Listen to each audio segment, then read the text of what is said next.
ही कहाणी आहे गावोगावी फिरून जनसामान्यांना माणुसकीची मूलतत्वे शिकवणाऱ्या संत गाडगे महाराजांची। पण अमरावतीचे डेबूजी जानोरकर ते संत गाडगे महाराज हा प्रवास इतका सोपा नव्हता। 23 फेब्रुवारी 1876 रोजी जन्मलेल्या डेबूजींना लहानपणापासूनच गुरे राखणे, नांगर चालवणे, शेतीवाडी करण्याबरोबरच स्वच्छतेची विशेष आवड होती।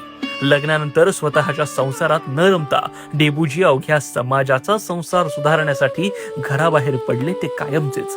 हातात खराटा, अंगावर गोधडी वजा फाटके कपडे आणि हातात एक गाडगे असल्यामुळे लोक त्यांना गाडगे बाबा म्हणू लागले।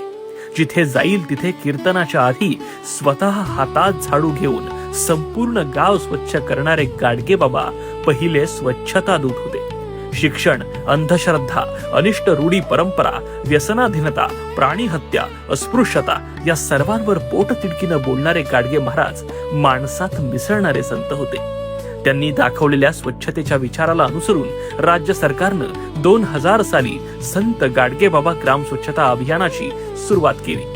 प्रत्येक ठिकाणी मंदिरं बांधण्याची चढाओढ असलेल्या आजच्या काळात गाडगे बाबांनी धर्मशाळा, आश्रमशाळा बांधून माणसातच देव शोधा हा दिलेला मूलमंत्र सर्वांनी शिकण्यासारखा आहे।